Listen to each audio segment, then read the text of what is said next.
My God. I don't know why. It's crazy to me that J.K. Rowling has turned into an enemy of left-wing people. Because back in the day, she used to be the most insufferable and annoying, obnoxious feminist on the entire fucking internet. And now, all of the same people hate her. Oh dear, it's not a very good time to be Emma Watson, is it? From child actor to indie darling to big budget star, and finally to whiny, controversial and divisive activist, increasingly disconnected from reality and now publicly ridiculed by one of the biggest names in modern culture in what may go down as the most savage dressing down in history. Ever since she exploded onto the big screen with the Harry Potter franchise, her acting has carried her to the very cusp of A-level stardom before it all came to a shuddering halt in one of the most baffling acts of career self-sabotage outside of Rachel Zegler. It's Hollywood, baby. A woman who pinned her reputation, her public image, and her entire worldview on whatever happened to be most popular at the time, never considering that the cultural winds might change and what's popular today might not be popular tomorrow. That's what I think happens with a lot of people, is that they simply have viewpoints on things based off of what's popular. And I think a lot of celebrities and content creators do the exact same thing.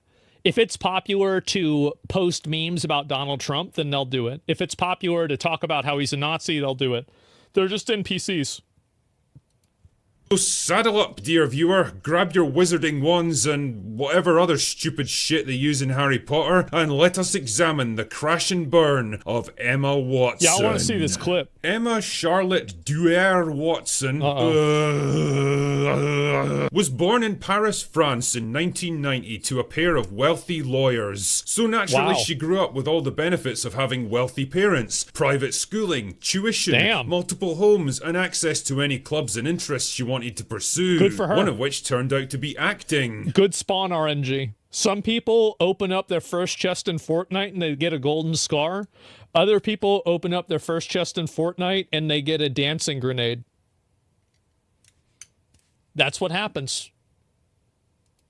Fuck me, she basically is Hermione Granger. Anyway, by 1999, a series of books about a boy wizard were turning out to be pretty popular, and work soon began on adapting them into a movie franchise. For this, they needed a bunch of child actors to play the three leads, including Hermione. Their searching soon led them to the Oxford Acting School where Watson was studying, and after no fewer than 8 auditions, she was finally cast in the role. And well... And to be fair,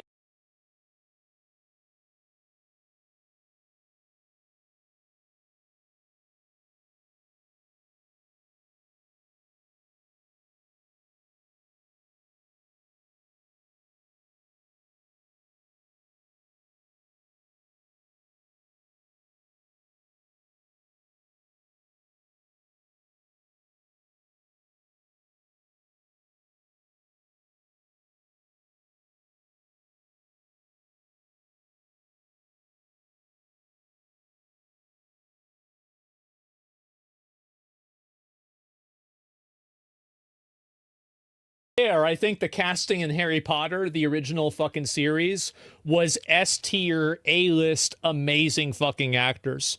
Because you've got to keep in mind that, like, even a lot of the, like, Alan Rickman, etc., like, these guys were, like, absolute top tier. Like, Gary Oldman, I'm trying to think even some of the other ones that, like, were, like, really, really huge names. But, like, the casting in the original Harry Potter was fucking flawless. All I can say about her early performances is you can tell that she was a theatre kid, that's for fucking sure. I'm Hermione Granger. And you are? I think that she played the role perfectly. I'm going to be totally honest. I think she did such a great job. Piss taken aside though, for a 10-year-old that had never acted in a movie before, I guess she was fine. Yeah, she Daniel did amazing. Radcliffe was way better though. Anyway, you don't need me to tell you that the Harry Potter movies would go on to become a global phenomenon over the next several years, keeping Watson and her co-stars so busy that she literally didn't act in anything else until 2007, when she appeared in the TV movie Ballet Shoes, a film that landed mixed reviews and didn't do a whole lot for her career. In public, the Harry Potter series was going from strength to strength, but behind the scenes, the cracks were starting to show. Watson and the others were burned out by the constant demands of filming and promotional tours, and when the UK is crashing out again. Oh, England is on the brink of civil war. That doesn't sound too good. So a terrorist attack on October 7, 2025 targeted worshippers outside of Heaton Park, Hebrew Congregation Synagogue in Manchester, UK during Yom Kippur services, which resulted in 2 deaths, 3 injuries from a vehicle ramming and stabbings. Greater Manchester Police identified the attacker as he is the same age as me. 35-year-old. His name is Jihad? Al-Shami. This sounds like something that you buy on a late night fucking television show. It's like something that cleans counters. Okay. Who was shot dead at the scene. W, by the way. Arrested 3 others on suspicion of 3 other people for suspicion. Prime Minister Keir Starmer condemned the anti-Semitic assault and returned. What's really surprising to me about this, and I don't know if you guys agree with this, is the fact that they are already calling this a terrorist attack. Usually they wait a little bit longer to, you know, be more sure. But it seems like with this one, it's fucking obvious, right? Yeah, I'll look at this and see what happens. This is what happens when you recognize a terrorist state. Oh, he's talking about fucking Palestine. I don't know if the guy's from Palestine or not. This is a vile terrorist attack that attacked Jews because they are Jews. Anti-Semitism, hatred is rising once again. Britain must defeat it once again. Really, that's an interesting way to spell Soviet Russia and America, but okay, sure, you guys did something. To every Jewish person in the country, I promise you that I will do everything in my power to guarantee you the security you deserve. All right, let's watch it. Earlier today, on Yom Kippur, the holiest day for the Jewish community, a vile individual committed a terrorist attack that attacked Jews because they are Jews and attacked Britain because of our values. So many Jewish families first came to this country as a place of refuge, fleeing the greatest evil ever inflicted on a people, and Britain welcomed them. Communities like the one attacked in Manchester provided safety, but also the security that comes from a promise that this is a country that stands up to hatred and that we don't... Yeah, but like not really though, right? But like not... Because like you just let a bunch of people in. Like, I mean, but like not really. Don't just provide refuge. We provide a home. For so many Jewish families, that is the story of Britain. But Britain is also a country where Jewish buildings, synagogues, even schools require round-the-clock protection, where dedicated specialist security is necessary. Because of the... Why? Because of why? Why? Who is it that's going out and doing this? I wonder. Daily threat of anti-Semitic hatred. Today's horrific incident shows why. And while this is not a new hate, this is something Jews have always lived with. It's crazy. Like, bro, people have hated Jews forever. I feel like it is the original racism. We must be clear. It is a hatred that is rising once again. And Britain must defeat it once again. On behalf of the nation. If you want to defeat it, you're going to have to address Islamic extremism and Islamic terrorism for what it is. Because the problem is that, and what's ironic about this is that the Middle Eastern countries, they're able to deal with this no problem. That's what's so funny, is that Qatar even said this. They were like, listen, your biggest problem is Islam because you don't want to deal with it because it doesn't feel right because it's a foreign culture. That's the issue. I wonder why. Well, the problem is that even inside of Islamic countries, there's infighting between different groups of Islamic people, right? The Sunni and the Shia, right? I think Iran is Shia, fucking Saudi Arabia is Sunni.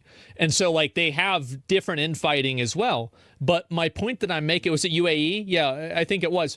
But the problem is that in a lot of these, like, I think liberal, like, kind of thought cages, you're not able to criticize Islam and Muslims in the same way that you're able to with Christians. And I think the reason why is that it's seen as a foreign religion that's practiced by people that are primarily non-white.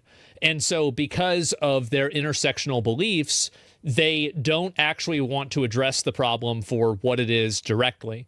And that has caused, and I think it is continuing to cause, more and more deaths. And I think also what it's going to do is the long-term effect of that is it's going to radicalize people against normal, and I know some people disagree with this, but I think that there are a lot of Muslims that just want to live their life and just be left alone, right?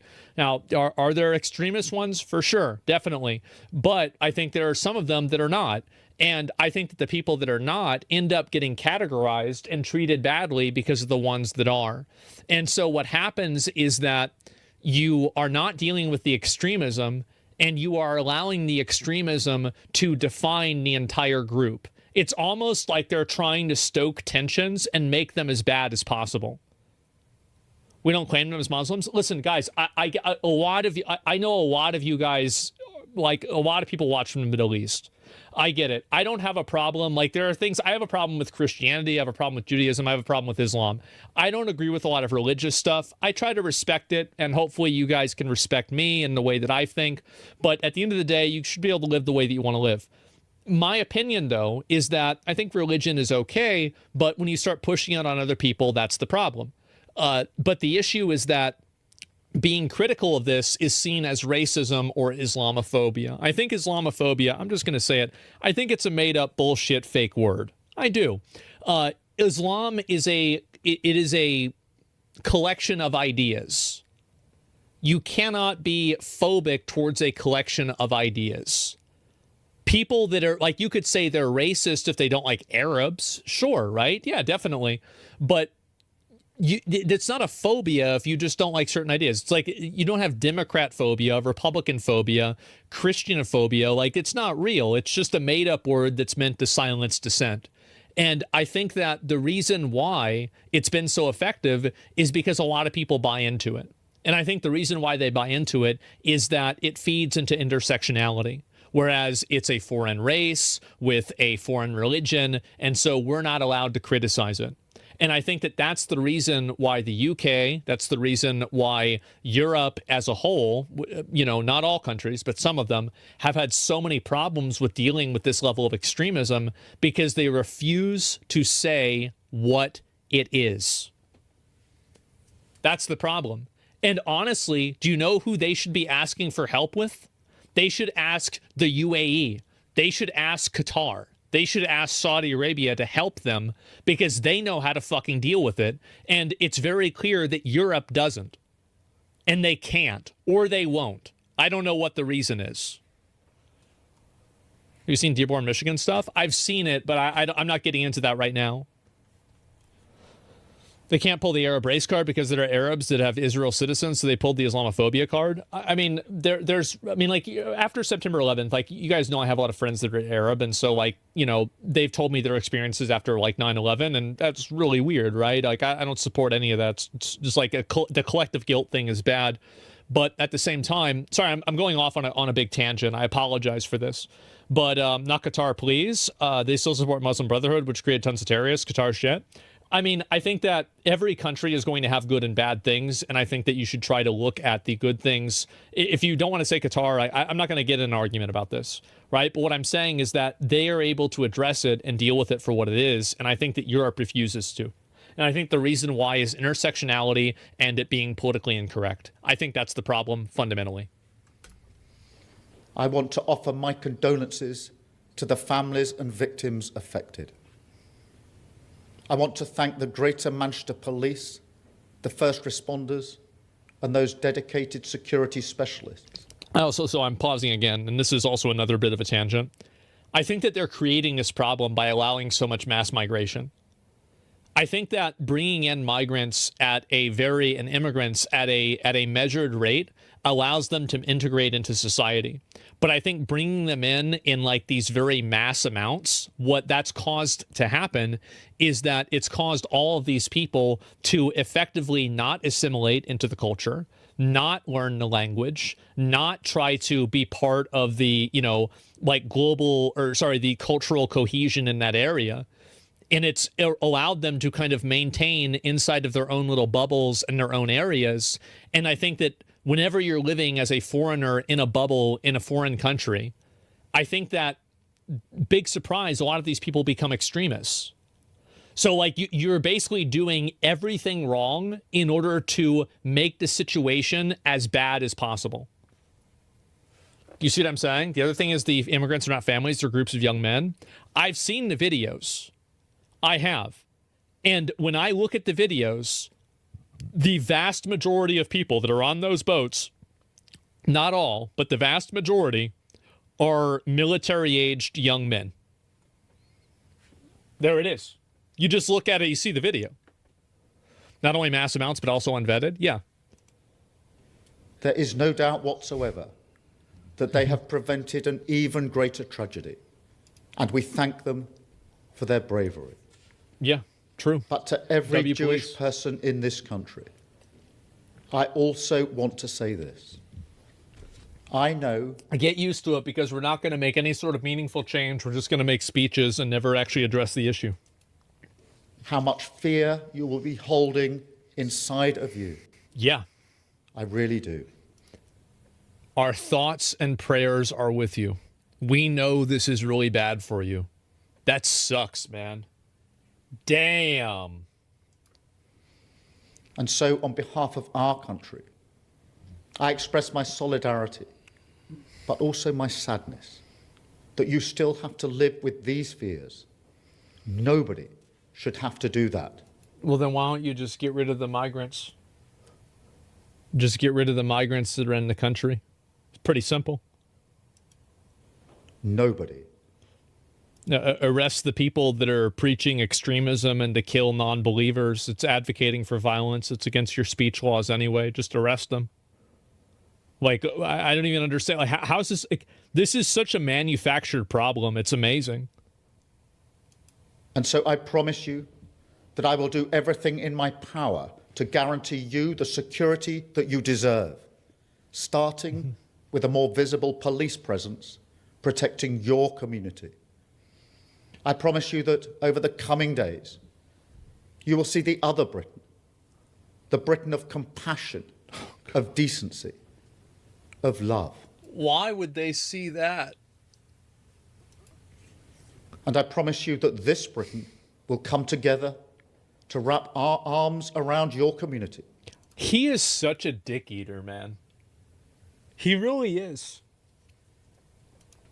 And show you that Britain is a place where you and your family are safe, secure, and belong. Thank you. Wow. Wow. If a terrorist Muslim is our home security, terrorist Muslim, I'm not sure about any of this. I have no idea. Let me see if there's any more of this. Strong words. What is this? I feel nothing but contempt for the Prime Minister, frankly. Last week, he was being congratulated by Hamas. This week, he's lamenting a Hamas-style attack in Manchester. He deserves nothing but contempt. He has presided over a government that increasingly has been hostile to Israel just when Israel is battling for its life and needs our support. I do not want to get involved in a conflict in the Middle East. I don't live there. I'm not even close to it. I don't want to get involved. Like, why is it that you... Why isn't there like a middle ground position that Islamic extremism is problematic, but that doesn't mean that we have to go send trillions of dollars to Israel? Like, why can't we have a middle ground position for this? It's so frustrating. Because I'm not on this side. I don't agree with this. Fuck. Like, what the fuck does that have to do with? The fuck does that have to do with Israel? This wasn't in Israel. His recognition of a Palestinian state placed no demands on the Palestinians at all, not for Hamas to lay down its arms, not for Hamas even to release the hostages. It just gave them a state regardless. Jews feel abandoned by him, abandoned by this government. And I do think that he's right about this to an extent in terms of Jewish people feeling like they've been ignored. This is probably true. And I think that a lot of the governments are afraid of saying anything about it because it's become unpopular on social media. Abandoned by pretty much every politician on the left that sheds crocodile tears today while spreading anti-Semitic bile month after month over the last couple of years. Jesus Christ, why is everything so fucked? It's so frustrating to watch something like this, isn't it? Like, to me, it's so frustrating to watch this. But I mean, why do you think, I don't want to have, I don't want to have my government be making decisions based off of like Islam or fucking Judaism. Like, what is this? It's so weird. I'm tired of it all. Yeah, it's exhausting. Look at the dog shit street. More money to Israel. Yeah, I mean, like, Israel shouldn't. Why is everybody so obsessed with an ethnic group of like 20 million people? I mean, I'm not. Listen, I am not. I have explained why I think people hate Jews. Look, I've been back for. This is my second day back. Okay, like let's just calm down. All right. Are you suggesting that Keir Starmer doesn't... Fence sitting 101? No, this isn't a fence sitting. Like, just because I don't want to fully endorse Israel, and I also don't want to fully endorse Hamas, that's not fence sitting. That's called not being retarded. Like, just because somebody doesn't want to go along with your extremism doesn't make them a fence sitter. Understand the sentiment and the feeling of British Jews? Do you think that he understands and doesn't care? What do you think is driving this? Well, it's impossible to look into Keir Starmer's soul, if indeed he has a soul, and to divine exactly where this hypocrisy is coming from. But he does tend to have a modus operandi where he throws the Jews rhetorical crumbs while advancing policies that are contrary to Jewish interests and indeed security. His indulgence... Are we advocating that we need to have policies that are meant to advance Jewish interests? I mean, I don't want that. I don't think that we should be making policies that are categorically designed in order to benefit a ethnic or a religious group. I don't want that. What are these Jewish interests? Yeah, what is this? Isn't it? It's so... Why is this is like the South Park fucking meme of choosing between a turd sandwich or a giant douche? Of this anti-Semitic rhetoric, which has criticized Israel far more than Hamas. I mean, Hamas is the jihadi group that started this war, that committed the atrocities, and Israel is trying to... What the fuck does this have to do with the shooter? Like, what the knife guy? Why is it always fucking about this?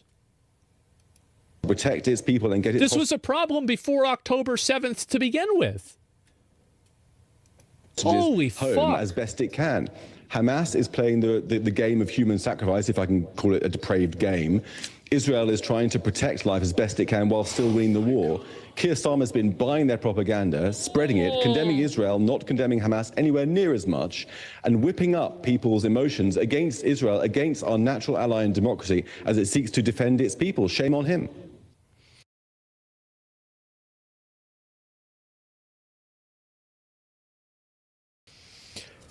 Oh my God. Holy shit, guys. All charges over a convoy who shouted rape Jewish daughters. What is that? What the fuck is going on?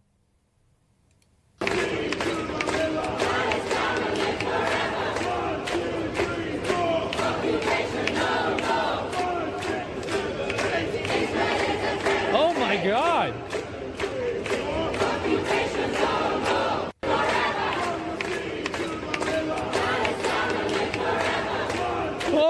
Holy shit, what the fuck is going on? You support them?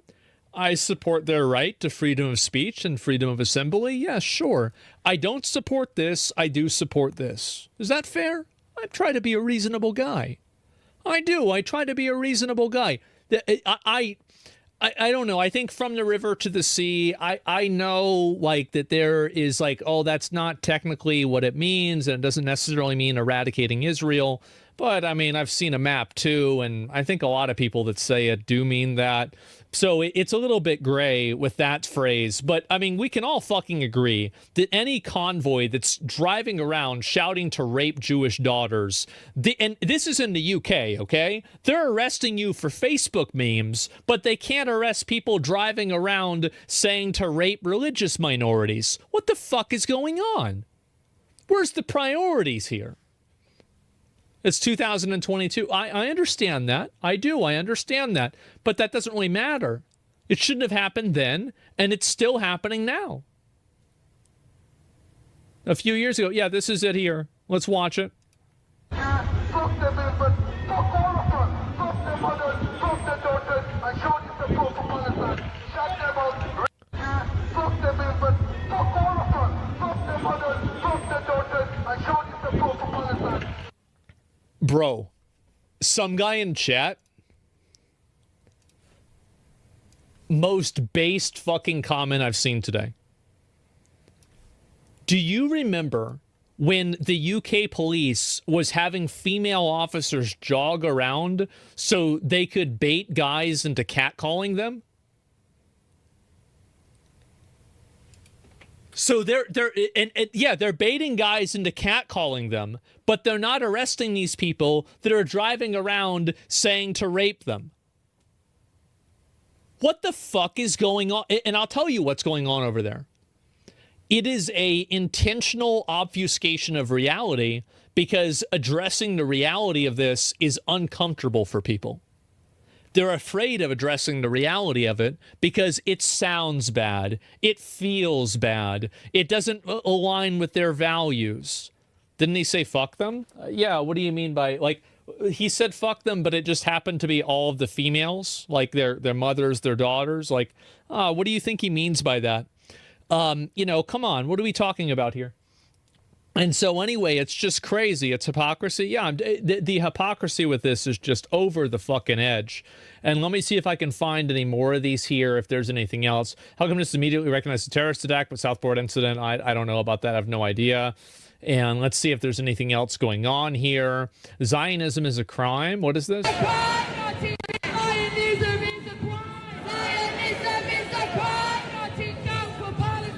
Show Israel the red card.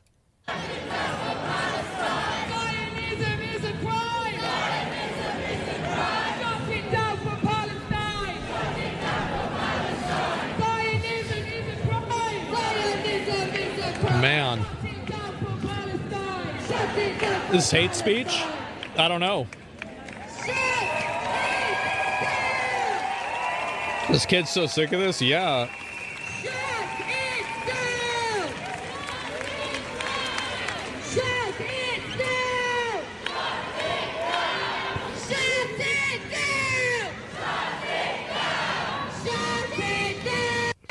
I do have to say that the entire crowd and all of them are probably a bunch of upper middle class white liberals. Because there are no problems in your country that actively really affect you. So you're going out and you're finding yourself a cross to nail yourself up on so you can feed your internal guilt.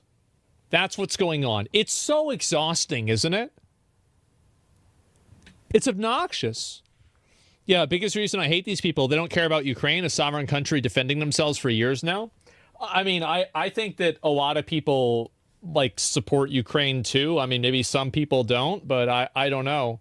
Let me go back. I'll watch a couple more of these, and then we'll see what's happening on YouTube too.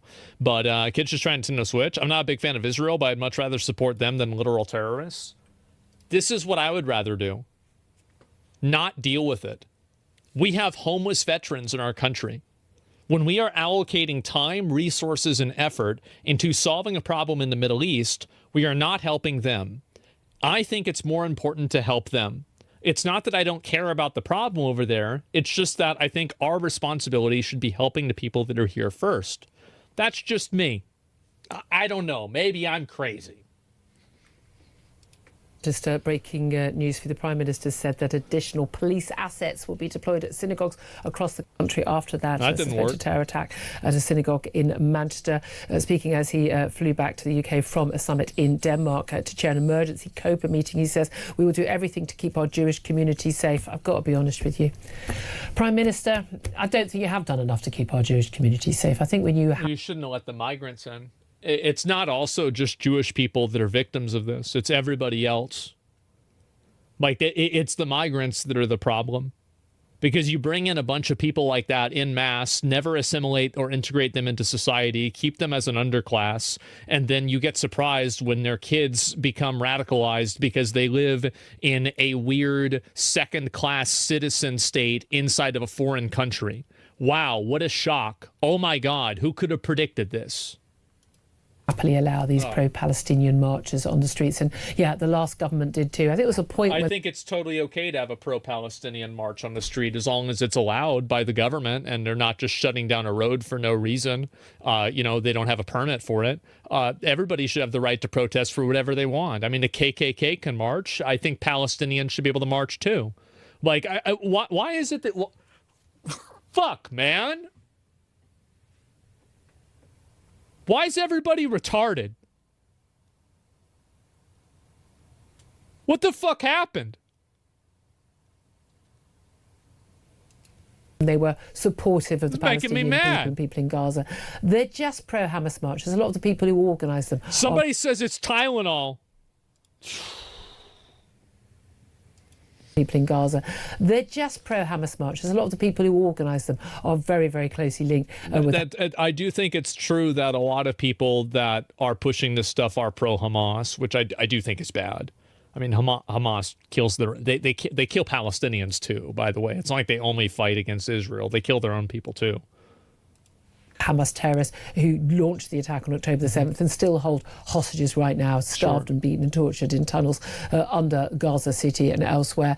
When so little's done, when pro-Palestinian activists are able to, you know, freely basically set off fireworks and act with impunity on our streets, as they did in London only last... That's a good point that she's bringing up now, because, like, if she's talking about a protest or a march, I support that. But when we're talking about lighting off fireworks, destroying property and obstructing traffic, and then preventing people from moving around, and especially when you're talking about being violent, this is something that should have never happened. And I think that the government is afraid to push back against it because they're worried that it will radicalize more people, or it's like effectively not part of like their political programming.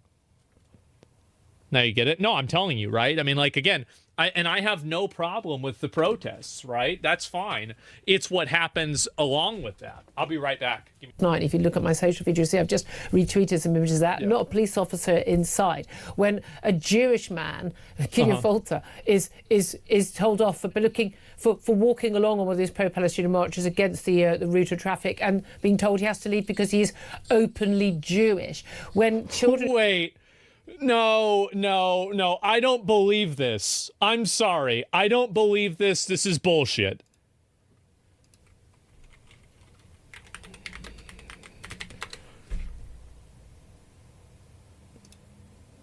If I could ask you to stay there, please. Thank you very much. I know, I heard you. I don't want to stay here. I want to leave.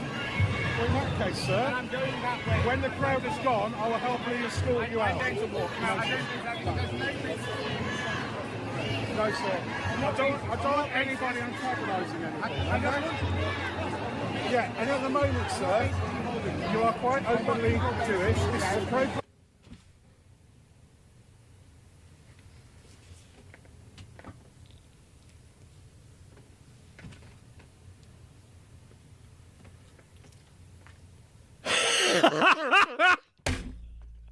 What? Yeah, and at the moment, sir, you are quite openly Jewish. Because of the hat! Pro-Palestinian march, right, sir? You are quite openly Jewish. This is a pro-Palestinian march. Sir, You're openly Jewish. You can't pass. It's like, I mean, this is the kind of shit that, like, I mean, this is why I look it up, because it's like, I can't even believe this. Oh my God. What did this happen in the last, this happened a year ago? This has been going on for a year?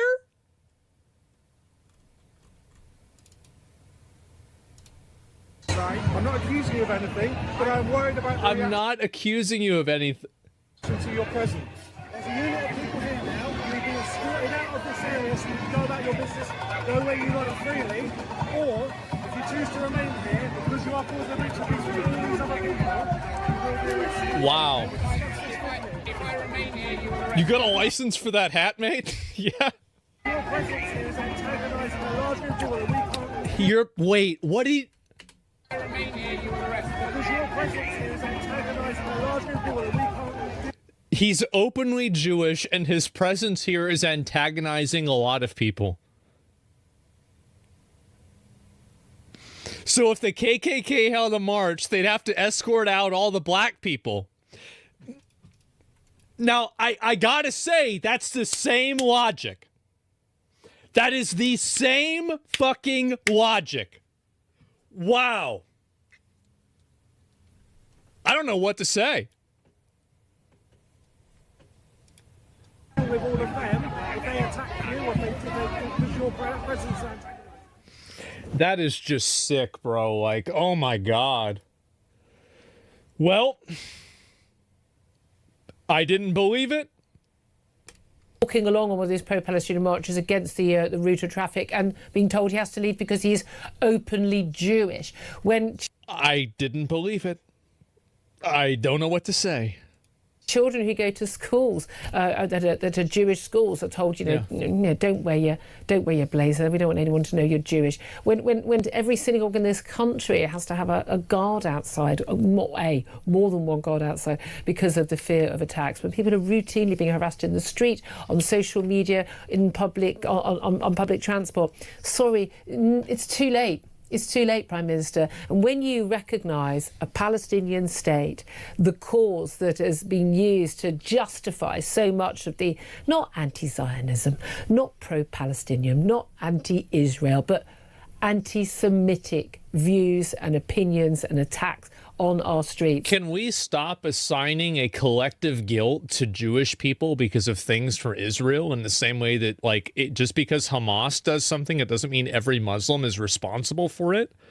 I mean, like, I feel like there are a billion, like 1.6 billion, something like that, 1.2 billion Muslims in the world. They don't all live in Palestine. In fact, I think most of them don't. These are two separate fucking issues. I understand what she's saying. She's saying that by recognizing Palestine as a state, you are paying lip service to terrorists that are advocating for it. I think that you should think a little bit above that and look at what's right and wrong rather than basing everything off of it being a reaction to what somebody else is doing. I think that you need to have a principled stance on something, and just because a bad person agrees with you doesn't make you wrong.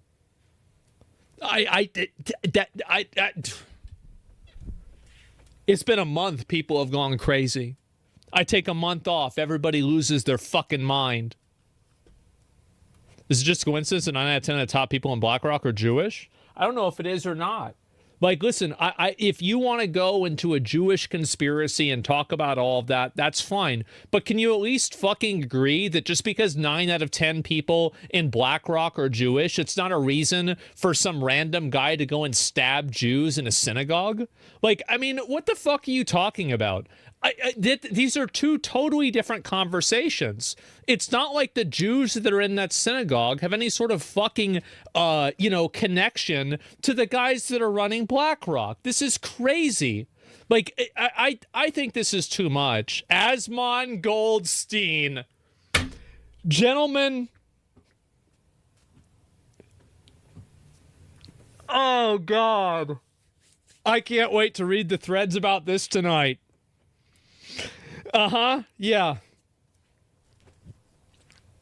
We got him. For sure, guys. For sure. You gave them succor. You basically said, carry on, we'll give you the reward. Never beating That's the allegations. What you did. I know. This is on you. This is on you, Prime Minister. So don't you bloody dare say we'll put police outside synagogues. You're one of the reasons why there need to be police outside synagogues. That part is true. I agree with her with that. I absolutely 100%.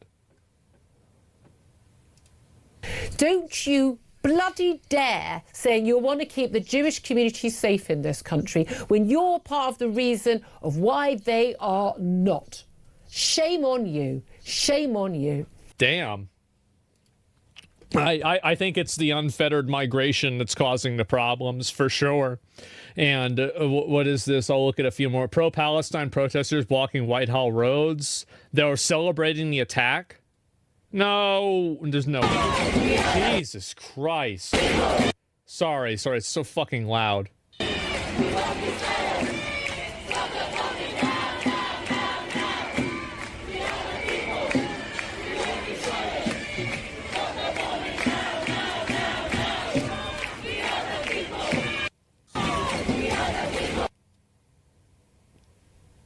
Overwhelmingly white. Overwhelmingly bored white people. I'm sorry, guys.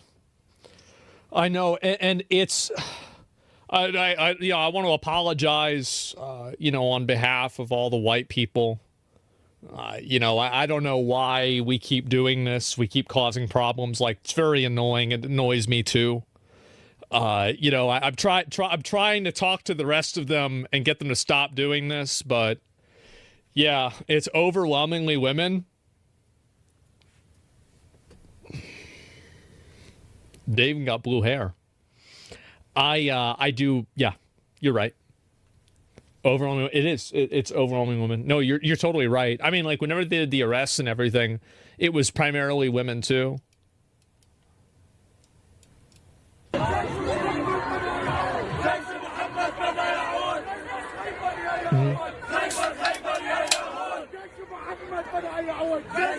At least this isn't a bunch of Karens.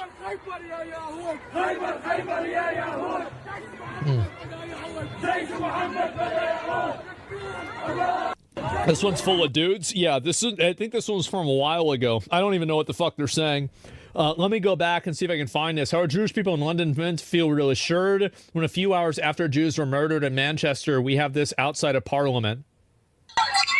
Jesus Christ!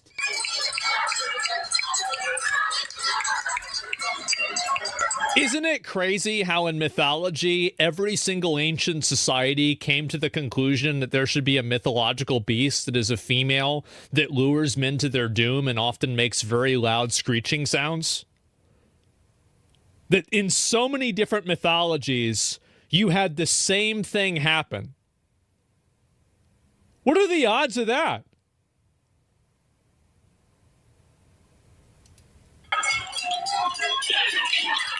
That's crazy, huh? It's always a loud woman on a loudspeaker. It sure is.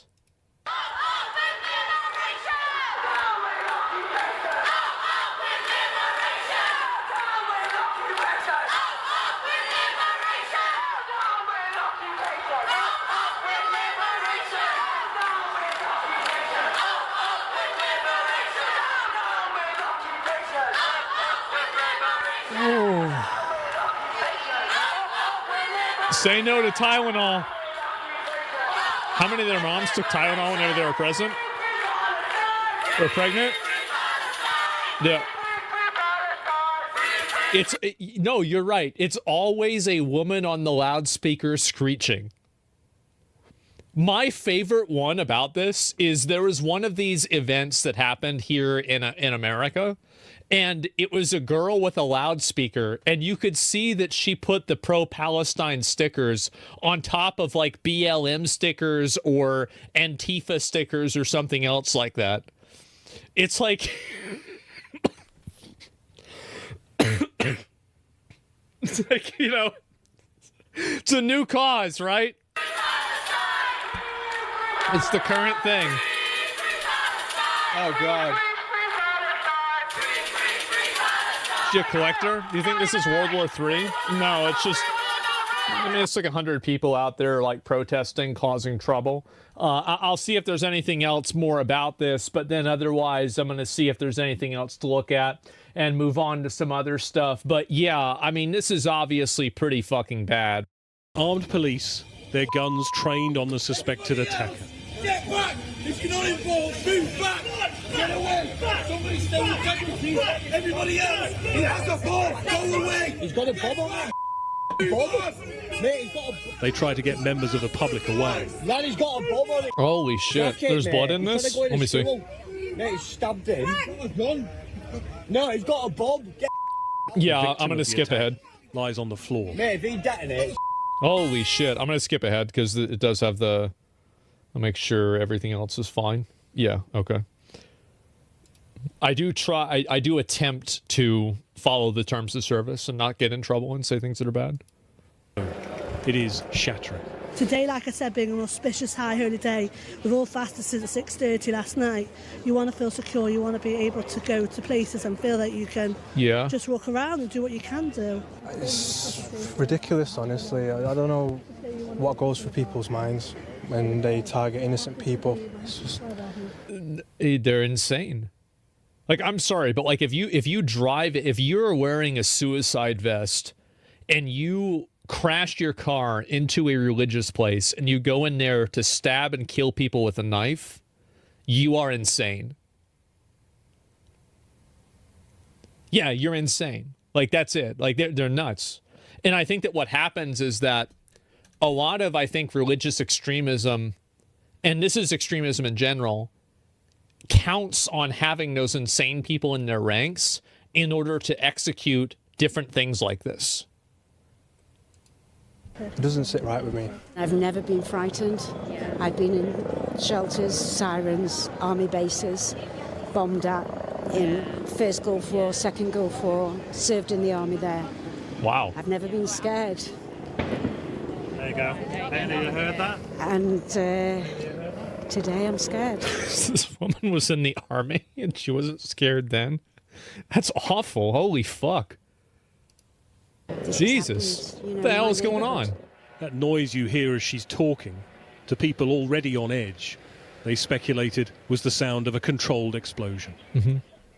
Barely 100 meters from the scene, police sealed off another street.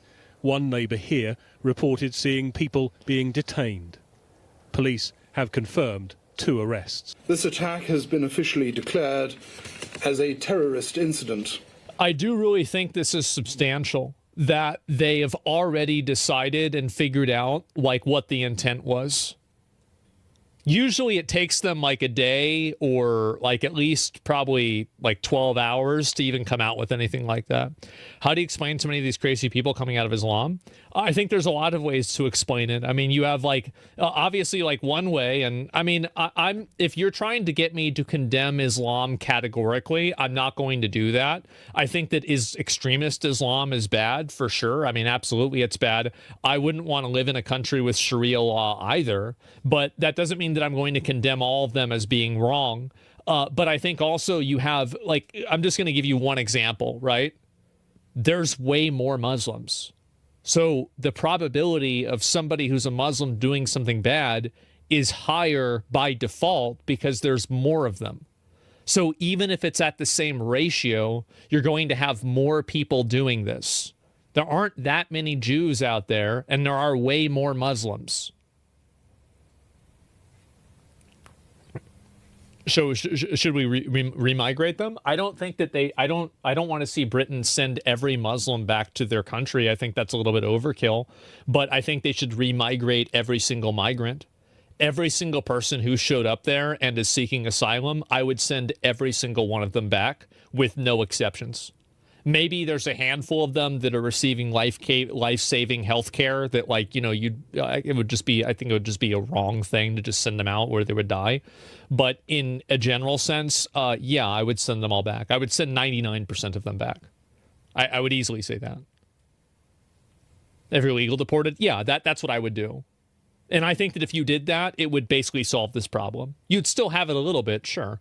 But, like, the the severity of it would tremendously diminish. That's where I'm at. Why don't we see the same levels in Christianity? I think there's a lot of reasons. Number one, I think Christianity's gone through a lot of different reformations over the years, and I think it's been more modernized. And I think also another reason is because you're inside of a Christian culture and a Christian nation. You're probably, like, in the same way that you're not seeing a lot of these terrorist attacks that are happening in Saudi Arabia, as far as I know, right? And so because you're having people that are alienated in another culture, I think that creates a compounding effect that makes people even more radicalized. That's the reason. I think that's another reason.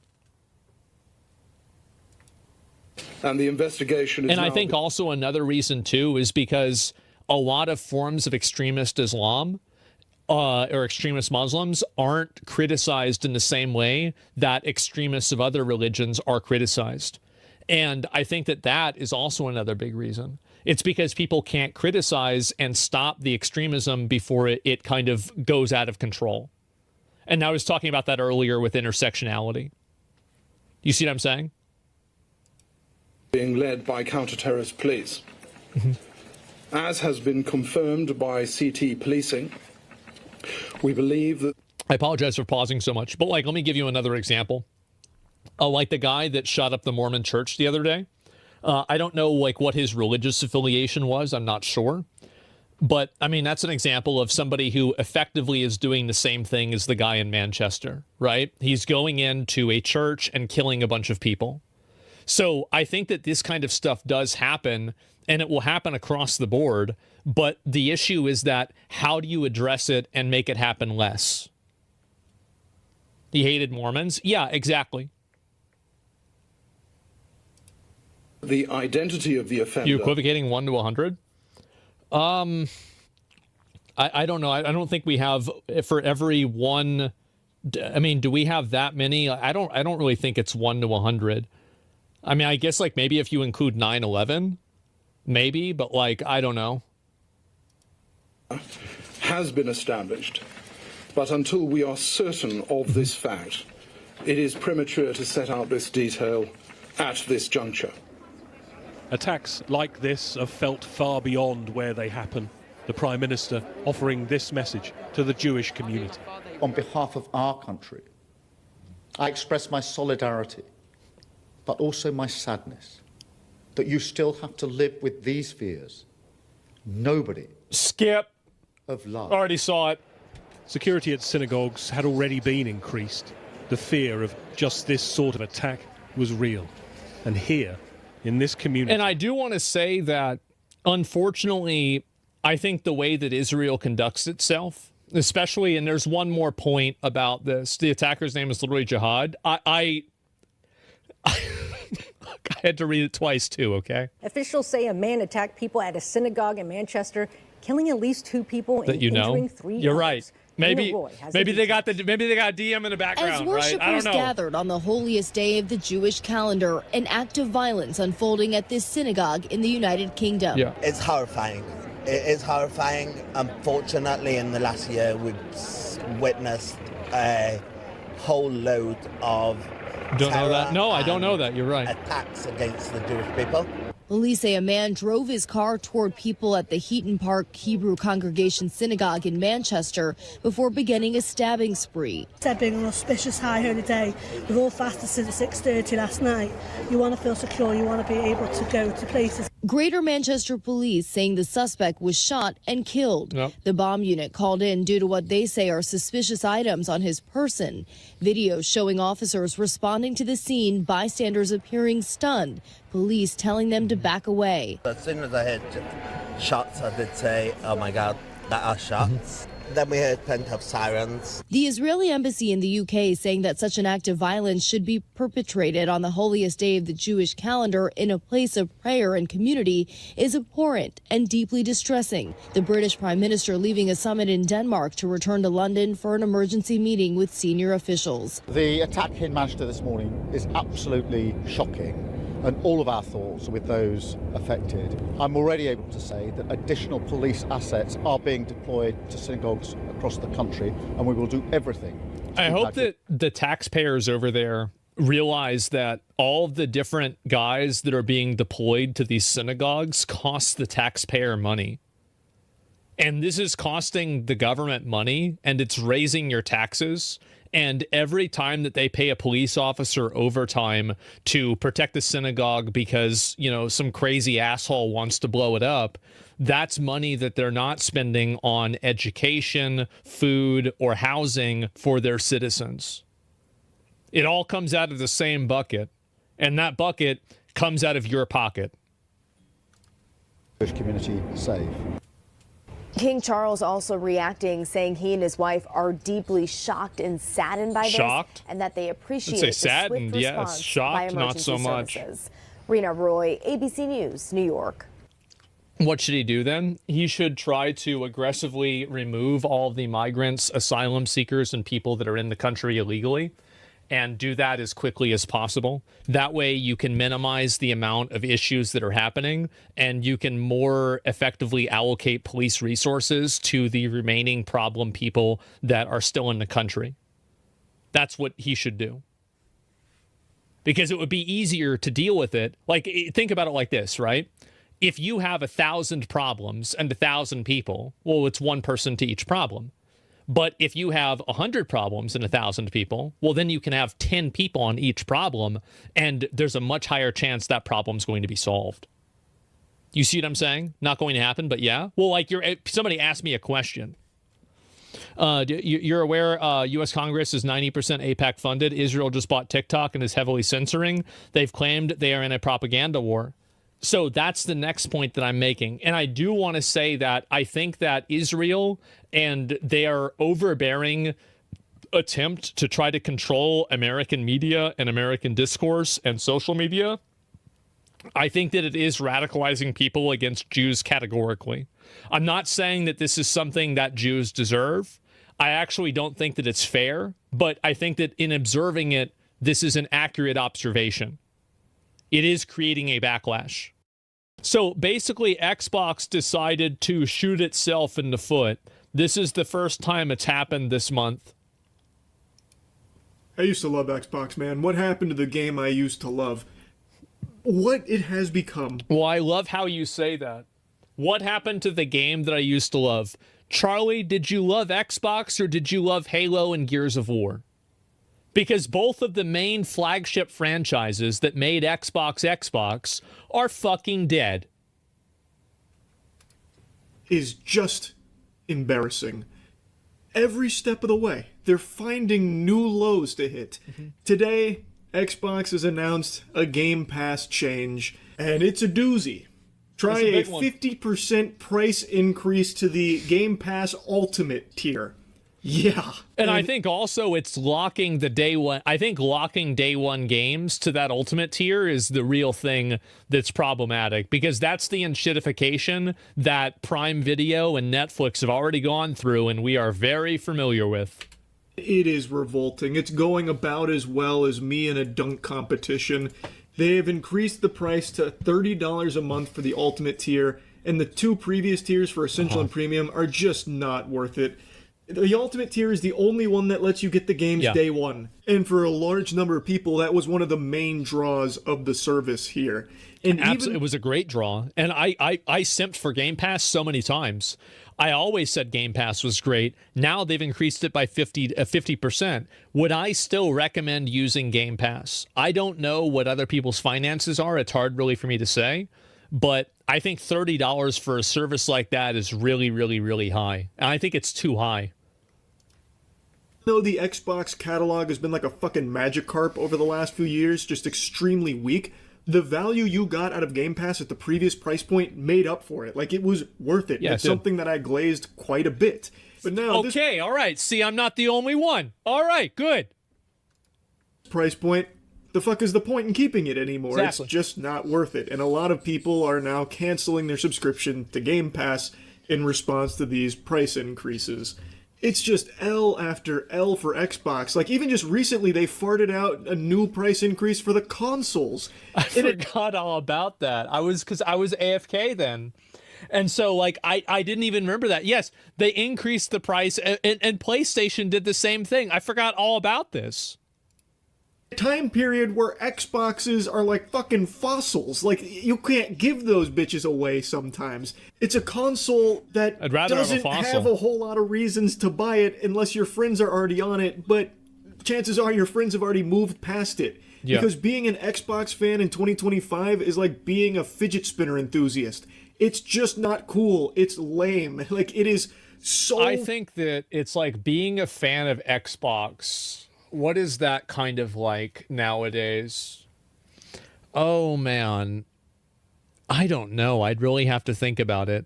Because it's just like, I think Xbox as a brand, you know, it's like being a fan of World of Warcraft. Oh, you remember back whenever we had Xbox Live and everything was good and it was 20? Yeah, I remember that. Far past its prime now, and it brings me no joy saying that, by the way. As I've always proudly stated, Xbox and Xbox 360 have been my favorite gaming experiences. Those two consoles, I think, are the most important pieces of, like, gaming hardware ever made. I totally disagree with Charlie on this. I think that Xbox and the Xbox 360 were successful purely by the nature of the games that they provided and not by the nature of the consoles themselves. I think whenever you look at the individual hardware, the PlayStation 2 is vastly superior to the Xbox, and the PlayStation 3 is vastly superior to the Xbox 360. And I think that looking at the game offerings that a console has, yes, obviously this is innate to the console, but the Xbox 360 fucking had the red ring of death. The PlayStation 3 never had anything like that, as far as I know. It's debatable. Well, I'm saying that, like, if you include video games, if you include exclusive games, I think his argument is accurate. If you look at the hardware in itself, I think PlayStation has been ahead of the curve. And I think also in that same generation, or the 360 generation, I think the Nintendo Wii is the second most successful console of all time, behind the PlayStation 2. That's my opinion. It's just that's just me. But once the Xbox One came out, I threw my Xbox 360 down the stairs. Fucking piece of shit. It got the red ring of death too. That's when it all went tits up, and it is not recovered. You hate to see what Xbox has become. And anytime I talk about Xbox or like criticize a lot of the decisions they've made over the years, somehow there is still like this last holdout of warriors willing to fight Xbox's PR battles for them, even though the general Phil Spencer... Bro, yes. Have you been on Twitter and there's like 7 guys that are all fat fucking 35-year-old men that are wearing sunglasses that are going to war for Xbox? It's like in World War II where like there was that one guy on the island that was fighting World War II for 20 years after it was over. They're that guy, but there's 7 islands. Himself constantly throws himself pity parties on every podcast that will have him about how they've lost the console wars. Like, he himself recognizes how far behind Xbox has fallen and how... Xbox hasn't lost the console war. Xbox has transcended the console war. They've become a platform, and I think that they're trying to hedge their bets around cloud gaming because they think that's the future, and multi-device game. I think that's very obvious, and I think that their long-term business strategy is a lot stronger and a lot more future-proof than Sony's business strategy. That's my opinion. It's been for I think them. They're smart. And it just somehow keeps Google getting worse. Stadia. Everybody says Google Stadia, but you forget that Microsoft made an iPad in 1999 and 2000. Sometimes whenever you deliver a product to market, you're too early. And I think that Google Stadia was too early, and I think that Microsoft with its tablet was also too early. Even though they have this, like,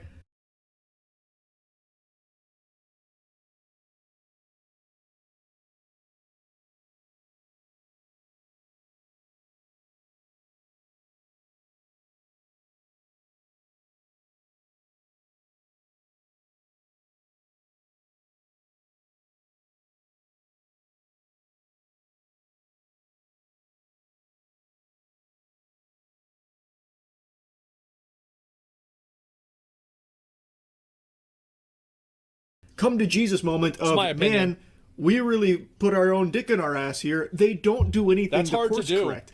Like, they did a good decision a little while back that I praised a lot, where they dropped exclusivity. Yes. I think that is the brightest path forward for the industry, where every title hits every platform. Absolutely. So consumers have yes. their pick of playing it on their preferred platform. No downside for the consumer. Pushing that, and I appreciated it. But for every one step forward they've taken 20 steps back. And today it has been a And you also, since we're shitting on Xbox right now, we have to keep in mind, why is it that we still can buy and sell our used video games? Why is it that our console is not required to be connected to the internet at all times? It's because of Sony. Sony is the reason why we don't have that. Because in the Xbox One and PlayStation 4 era, the Xbox One had a better surveillance system than Palantir. And they were enforcing it until Sony said, no, we're not going to do that bullshit. And they edged Microsoft out of so much market share that Xbox, in my opinion, has still never recovered from it. And Xbox had to go back on everything. And that's the reason. Now, I got to respect Sony for that. I've got my PlayStation 4 right over there.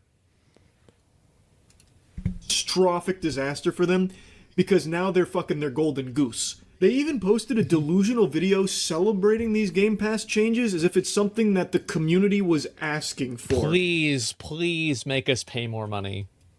It's so out of touch and tone deaf. Just take a peek at this. Hey everyone, Xbox Game Pass is getting an upgrade. We've listened to your feedback, and now you have even more freedom to choose how you play the games you want.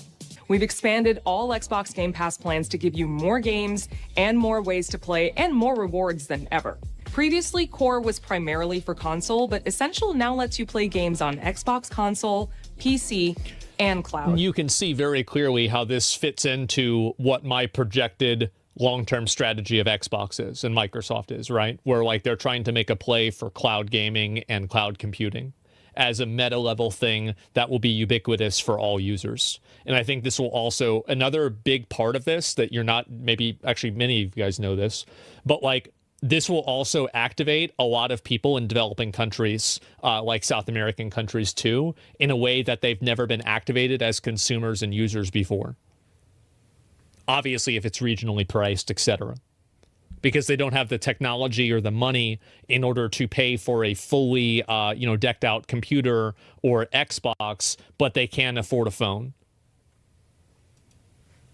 That means you have the freedom to stream and play on any supported device. Massive. And with cloud gaming, that includes a lot of devices. So she goes through each tier with the upgrades that have been introduced, the improvements that they've augmented all this with. And I'm just not fucking seeing it. Like, it really just seems like you get the same deal, but with more money needed to be forked over to achieve it. Like, the big thing that stands out to me is that they're putting more of a focus on, PC gaming. So instead of it being all about console, now you get more freedom to play on PC and like the cloud stuff. Yeah. But for people that are like Xbox heads, they don't give a fuck about that. Like, they're not getting a much better deal. They're just having to pay more money for... In my opinion, I think that if you're still an Xbox loyalist, you deserve to pay more. At a certain point, there needs to be a cost for foolishness. I do. I think they deserve it. I think maybe... You think it should go up again? I like the sound of that. The deal. Like, it just doesn't seem worth it. And judging from the response from the community, almost nobody is defending it. I don't think there's anyone out there that actually thinks this is them listening to community feedback. Because you need to pay $30 a month in order to, like, play Call of Duty Black Ops 7 on launch. It's outrageous. Why would you do that? Why would you be paying $30 a month to then get access to a game day one? It's so fucking expensive. Well, I could see why people would do it. I mean, if you're like an avid gamer and you play video games all the time and you have a lot of games, like I could see why people would do it. But I just think the pricing is way too high. They should have gone with like $24 or like $26. Like going from like 20 to 30 is a crazy jump. At that point, you might as well just buy the game that you're interested in, as opposed to having this like ongoing expensive subscription to Game Pass Ultimate for it. It's just not worth it. Whenever the subscription is half the price of the video game, and you're only playing 1 or 2 video games, there's a big difference between like Netflix, for example, and like let's say fucking Game Pass, is that you can spend 30 hours playing a video game, but you don't spend 30 hours watching a movie. So the amount of value that you're getting out of having a large buffet of content is just systematically higher whenever you're talking about shorter form entertainment content versus long form video game content. The value is not there. It does seem like it is now just a price increase without offering any real reason or justification to fork over those doubloons for it. What the fuck is the point? Like, I don't know where the spin is coming that they're trying to put on it. Like, this is what you guys been asking for. Everyone's been begging to give us more money. All of you are asking to pay more for Game Pass. And we said, fine. Everybody wanted to do this. We're reluctant to do this, but we're going to increase the price by 50% per your feedback. It's what you... This is what, yeah. Everybody's been asking for them. Everybody's wanted to give us more money.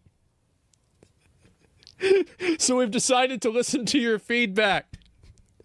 And we increased the price by half. You guys were demanding, so we're just serving you the meal you ordered from the menu. Yeah.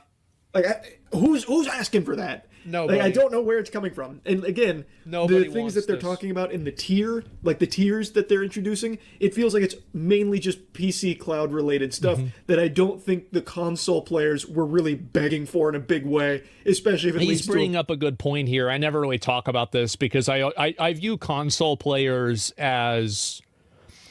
You know how, like, in the, the evolution a long time ago, there were, like, Cro-Magnons and Neanderthals, and primarily the Cro-Magnons evolved and they became human beings, and Neanderthals generally died out. I look at the console players,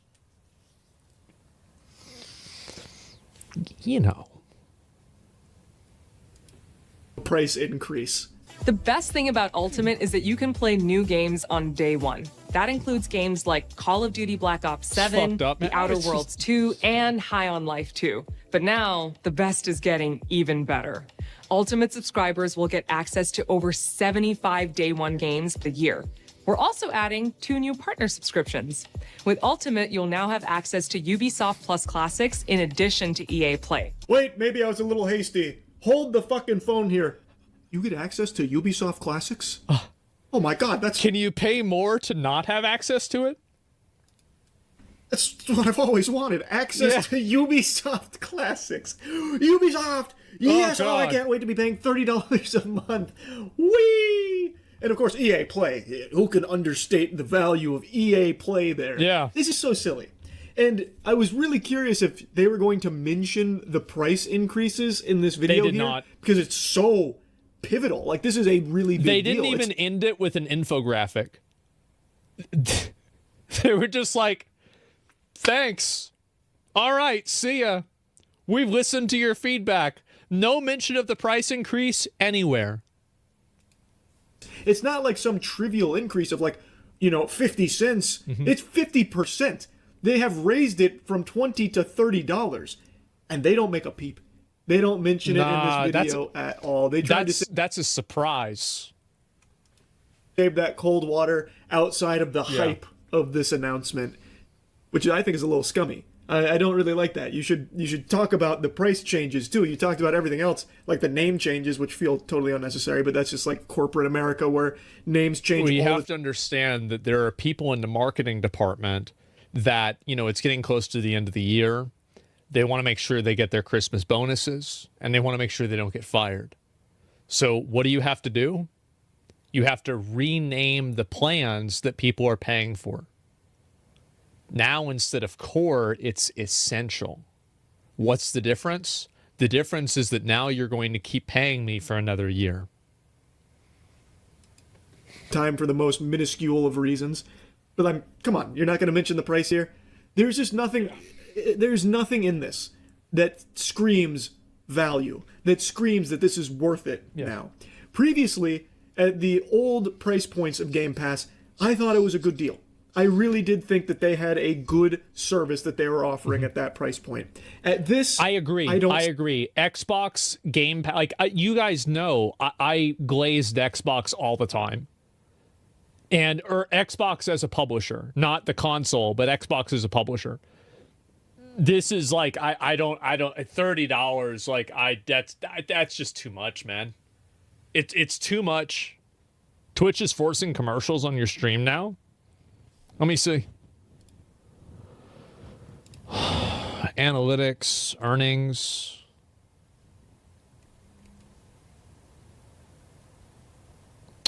So I've made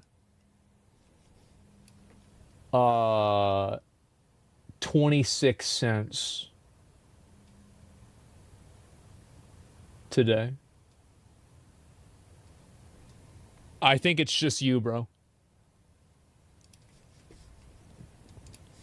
Yeah, that's just you. See who the fuck would ever be able to like rationalize spending that kind of money for what you get out of it. It doesn't make sense to me. And what also doesn't make sense to me is how Microsoft thought that this was a good idea.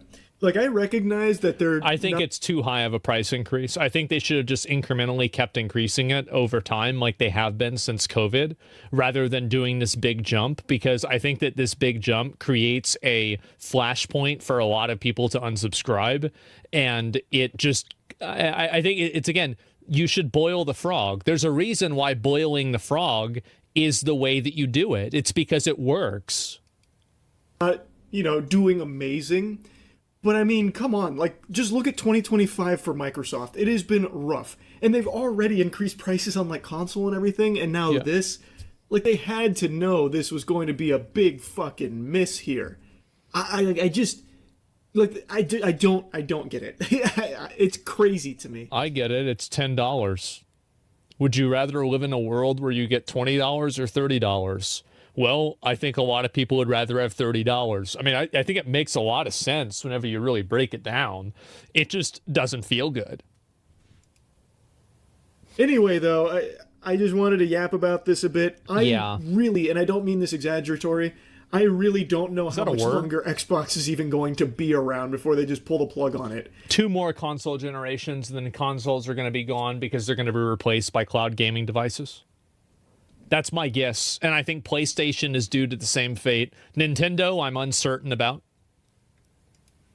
It just seems like it's in such a disastrous state. No, I think it's going to be 2. They have so many things under their umbrella, you think but it's yet one? have so little to show for it. And their one like really good saving grace here with Game Pass is just getting ruined. It is going straight in the dumpster. It's already there. Like, this is a dagger in Game Pass for a large number. They stabbed themselves. People. Like, it's not blown out of proportion with the amount of people canceling their subscription.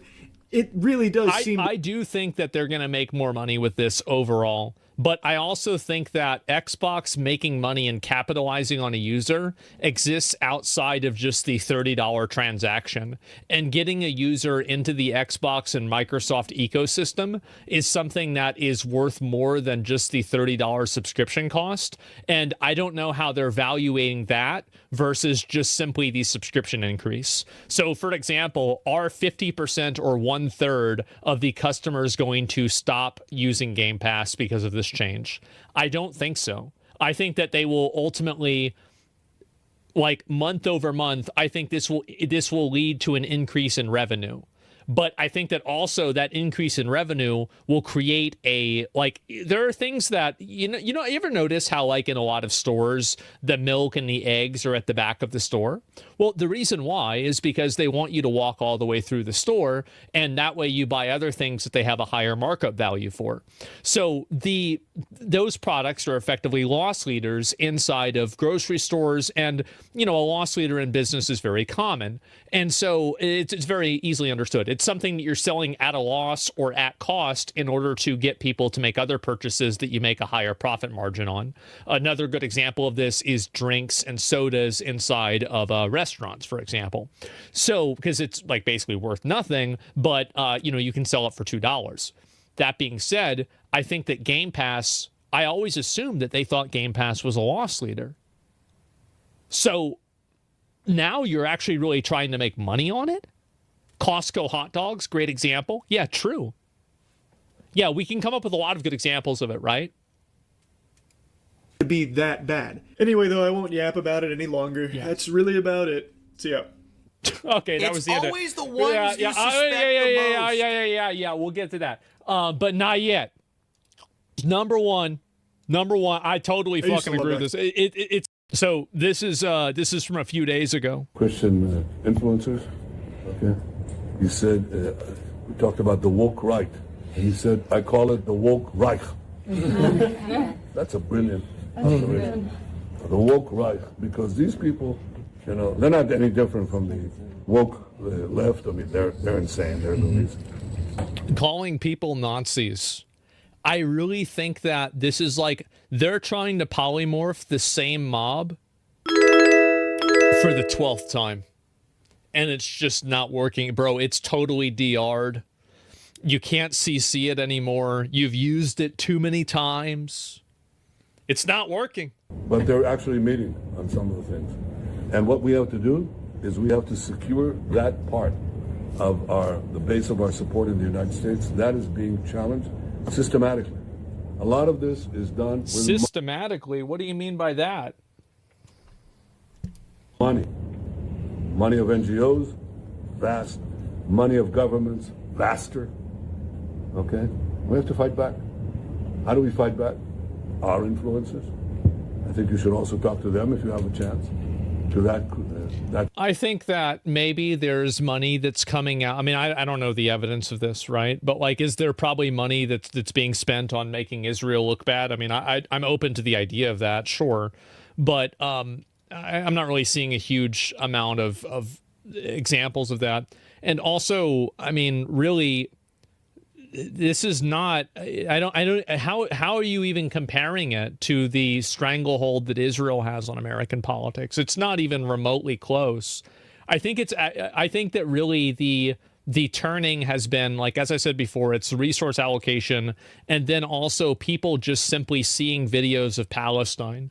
You see videos of Gaza, you see videos of kids, and that has been, if you agree or disagree, you have to acknowledge it's successfully been blamed on Israel. And because of that, I think that's what's radicalized a lot of people against Israel. It's simply looking at that stuff. Community, they're very important. And secondly, we're going to have to use the tools of battle. Fake videos? The weapons change over time. You can't fight today with swords. That doesn't work very well, okay? And you can't fight with cavalry. That doesn't work very well. And you have these new things, like drones, things like that. I won't get into that. The pagers. But we have to fight with the weapons that apply to the battlefields in which we're engaged. And the most important ones are the social media. And the most important purchase that is going on right now is followers. TikTok. TikTok. Number one. And I hope it goes through because it can be consequential. I've been seeing reports that comments and statements that were critical of Israel have been getting banned on TikTok now. It's hard really to know whether they're accurate or true because it's still it's been happening in the last couple of days. So it's uncertain whether this is something that's actually happening or it's something that's just kind of being overstated for effect. But yeah, I've been seeing this quite a bit. And I test it. What should I say? And the other one? What's the other one? That's most important. X. X. Exactly. Very good. And, so we have to talk to Elon. He's not an enemy. He's a friend. We should talk to him. Now, if we can get those two... For what? What do you want Elon to do? Really? Because I don't want to have social media censored because social media has turned against Israel. Because that's really what he's asking for, probably. Things we get a lot, and I could go on other things, but that's not the point. Do you think it's better for China or Israel to control it? I'm just curious. I don't remember seeing a lot of anti-Chinese statements being censored and controlled on the old TikTok. Now, I'm sure that some of them were because they would basically just be racism, but I don't remember seeing categorical criticism of China be censored on TikTok.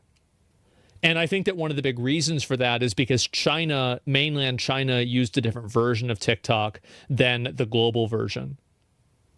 Why can't America control it? And also, like, yeah, by the way, do you want to get kicked in the dick or punched in the dick? Like, I don't know. I'd probably rather neither, right? We have to fight the fight, okay? To give direction to the Jewish people and give direction to our non-Jewish friends or those who could be our Jewish our friends. Are we going to succeed with everyone? No. Will there be a strong counterpart? Yes. So they had a big meeting and everything. Is paying influencers $7,000 per post. And you've got obviously a lot of people that met up and they're trying to push an Israel agenda. And I think there was a couple of other videos about this. I'll watch maybe one or two more and then we're going to go ahead and move on. But yeah, that's been going on for a while. And this is kind of a new thing, too. So conspiracy theories say Druze try to control media to their advantage. Now he wants to control media to their advantage. Doesn't that fuel anti-Semitism? I think everybody says that about every controlling group of people. I don't really think that's something that's unique to Jewish people, if you want me to be honest. So something I would like to raise, which was actually my first published paper, was how you and the Likud party are cut from the same ideological cloth as Trump and the GOP in America. And so specifically with Charlie Kirk's assassination, who was a big mentor of mine, she's my first mentor in the space, evangelicals, from all my research, evangelicals are the reason that Israel has been supported in public. That's the fucking problem. Stop reading it fucking literally. Yeah, that's the fucking problem. Holy shit. Public sphere outside of just Jews. So with Charlie's assassination and with the kind of trajectory that we see with like Candace Owens and Tucker Carlson, I guess I'm curious about what's another game plan if we lose evangelical support for the state of Israel. What's our backup plan to be strong, like outside of the diaspora? Christian influencers, okay? You said, we talked about the woke right, and you said, I call it the woke right. We saw this. That's a good one. Is this the whole thing? There's one more. But the people like Eric Swalwell and Adam Schiff who are clutching their pearls over foreign influence in U.S. elections and politics, are they going to be upset about the Israel paid influencer campaign? Yeah, that's a great question. I would love to know that. You know, I watched Democrats burn a lot of money trying to beat me in my district. So if Israel and AIPAC wants to burn a lot of money, then I welcome it. Insane. I love watching money burn, especially when it won't work. But here's the thing. Let's talk about the social media influencers. I made 2 posts about this today. I find it highly offensive as an American that social media influencers can get paid basically under the table and no one knows who is paying them and who is sponsoring them. So that's not true. It's technically against the rules. That's why people put #ad on stuff. But this is actually, to my knowledge, the 3rd time this has happened. Well, the 3rd unconfirmed time, the 2nd confirmed time. Because we had the whole fiasco with, I wasn't really covering a lot of this stuff back then, so I don't really know all the details. But a lot of people were, according to them, unknowingly, but still being paid by Russia to promote, like Russian, basically, not really Russian propaganda, but things that aligned with Russian interests. And then there was an entire discussion about Tucker Carlson maybe taking money from Qatar. So you have more and more people that are taking money from foreign governments to advocate for American policy. It's so exhausting. The DOJ made that up, by the way. The Russia thing was fabricated. Really? Okay. I'm not talking about the Trump the Trump thing. I'm talking about something separate, by the way. If you're getting confused by the two things, I'm not talking about the Trump thing. So today I made 2 posts. I made one post calling for any social media influencer, if they are getting paid by a foreign country, that they have to register under FARA. They have to register under FARA through the Department of Justice. The second post I think that's extremely fair. I do. I agree with her. Made probably about an hour ago is I posted that, as a matter of fact, all social media influencers, they should have a badge or an icon or a different color check mark that lets the American people know that they take money for their posts, whether it's political, corporate sponsorship. She's right about this too. It should be denoted that it's political propaganda. Or on behalf of a foreign government. I think these paid social media influencers need to, it's just like on TV you have to talk about who is sponsoring your program. Of course. Broadcasters have to say this message is brought to you by XYZ. I think it should be the same for social media influencers. But the biggest part, Matt, is when it comes to them taking money from foreign governments. Yes. They should have to disclose that. It should be made available to the American people, and especially our MAGA influencers that are so-called America First. I'm very close to calling it treason. I'm going to just be fucking real. I am really close. And I know, okay, yeah, you've got freedom of speech, but whenever you're being paid to work with a foreign fucking government to work against the interests of your country, what the fuck do you call that? The biggest message they need to hear is they're not America first if they're taking payments by a foreign government. I hardly ever agree with her, but I agree with pretty much everything she said. There you go. Yeah, political activist punishment time. Yeah, I mean, Nick Fuentes said it first. I mean, I'm sure. I mean, fuck. I'm not surprised. I think a lot of people probably said this stuff. Yeah, absolutely. And let's see if I can find a few more of these and talk. I feel like she has been crashing out ever since that Nick interview. I don't even want to watch her. Let me see if I can give you guys some examples of the. Where is the rest of this? New viewer, ownership. Oh yeah, I think I saw that before. So here's a good example of things that have been happening, and you're not wrong there. Yeah, I mean, I don't know. She's lost it. I mean, I think that she has been. So the comment details, and so people have been using a juice box. And the juice emoji has apparently gotten banned on TikTok. Is this accurate? I don't use TikTok. There's like, I used to have like an ex-girlfriend that would send me TikToks. And so I downloaded it because she'd get mad if I didn't watch them. But other than that, I don't use TikToks. So are you able to use the juice emoji or not? Candace is trying to discredit the space. I don't know if she's doing that intentionally, but I think that she's creating that effect. Oh, this is the guy that's buying TikTok. Your body cams will be transmitting that. The police will be on their best behavior because we're constantly recording, watching and recording everything that's going on. Citizens will be on their best behavior because we're constantly recording and reporting everything that's going on.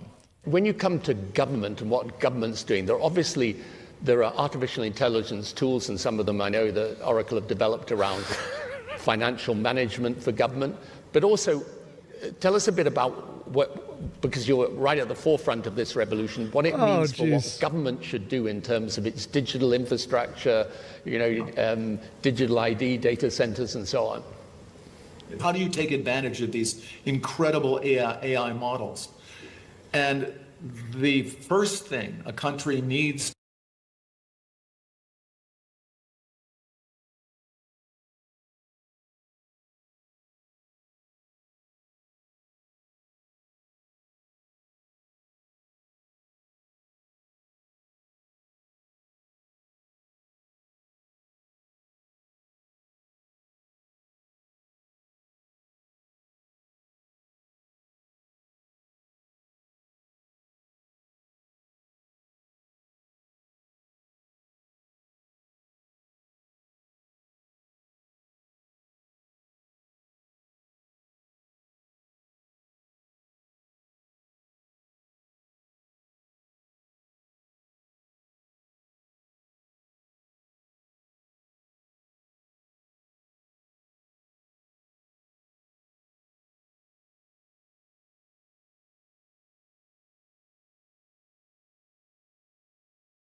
to do is to unify all of their data so it can be consumed and used by the AI model. You have to take all of your healthcare data, your diagnostic data, your electronic health records, your genomic data. And in the Middle East, we are so cooked, man. Oh, jeez. In the UAE, for example, they're incredibly rich in data. They have a lot of population data. The NHS in the UK has an These are the guys pushing digital ID. I would have never guessed. Somebody in chat saying that this is the kind of guy that's pushing for digital ID. Can you believe that? Data. But it's fragmented. It's not easily accessible by these AI models. We have to take all of this data we have in our country and move it into a single, if you will, unified... Somebody says people will not let this happen. Okay. I mean, listen, we've got ourselves a revolutionary in chat. In my opinion, I think that the public will accept digital ID. Right now, I think that and also if they won't accept it right now, after a string of terror attacks or a string, like, I mean, Patriot Act, like, really, easily could happen again. Easily, so easily. Yeah, look at COVID. All you have to do is make people scared. And then they'll do whatever you want. Data platform. So we provide context. When we want to ask a question, we've provided that AI model with all the data they need to understand our country. So that's the big So you have an AI government. I like that. Sounds good. Aren't they doing that somewhere? I forgot the country they're doing that in. That's kind of the missing link. We need to unify all of the national data, put it into a database where it's easily consumable by the AI model, and then ask whatever question you like. So you're really, through the use of this, you're revolutionizing the way government works, right? The services it provides, the way that it operates. What about things like financial management, procurement? How can AI help a government operate more efficiently, more effectively, give a more direct and better service to the citizen? Well, we have these modern financial systems. So, countries can, and all, for example, the AI system will help you do that. But again, the secret. Do you see this happening in the U.S. without any political pushback? I think that there will be a large political pushback, but I think if they mandate something like this after a tragedy, I think that the public will accept it on a general level. I think that you vastly underestimate the amount of normies there are, and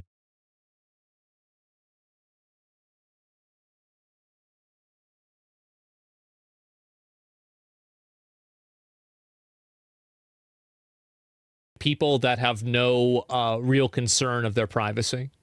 And I think also it's very, I mean, think about all of the rights and opportunities and things that people gave up during COVID. Think about how dystopian COVID was. And that was over a flu.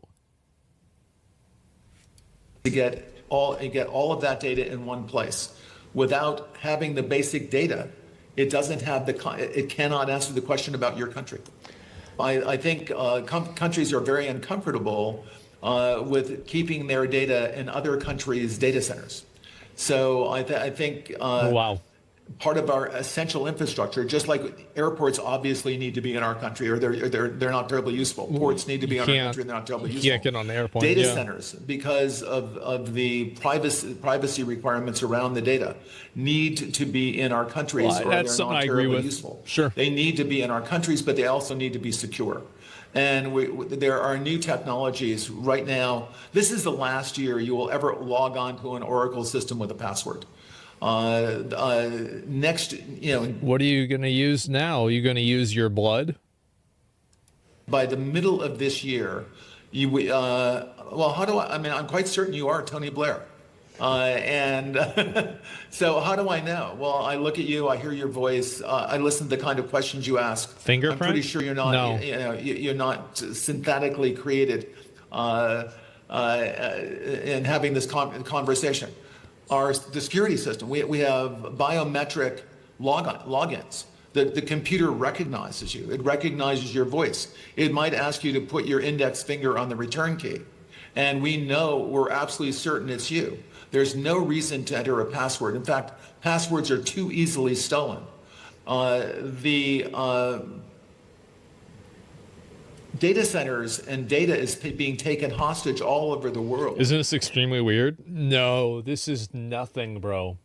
You see, the other really big piece of this that we haven't really seen fully manifest is transhumanism in a way that expands the human capabilities. That's the one piece to this puzzle that hasn't really been fully explored yet because of limitations of technology. As soon as that starts to happen, that's whenever things are going to get really interesting. Right now, all forms of transhumanism are done in a way to make a human being go from 80% or 70% to 100%, right? Like in terms of a robotic arm or a prosthetic leg or maybe an eye implant or something like that. But what happens when technology advances enough to where those types of augments literally become like cyberpunk, where you are doing this to go above 100% of the human's capability? That is the other really big piece of this conversation that a lot of guys are already talking about, but it hasn't really manifested in any sort of public thought. And will people accept being chipped?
I think that you're going to need to see a further decline of religion.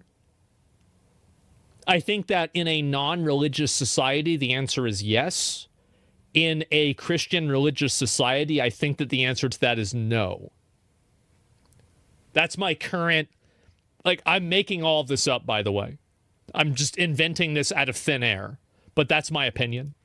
The ransomware business is a very, very good business. It's getting bigger and better every year. We tend not to talk about it because the American FBI has a simple advice to someone whose data has been ransomed. Just pay them because there's nothing we can do about it.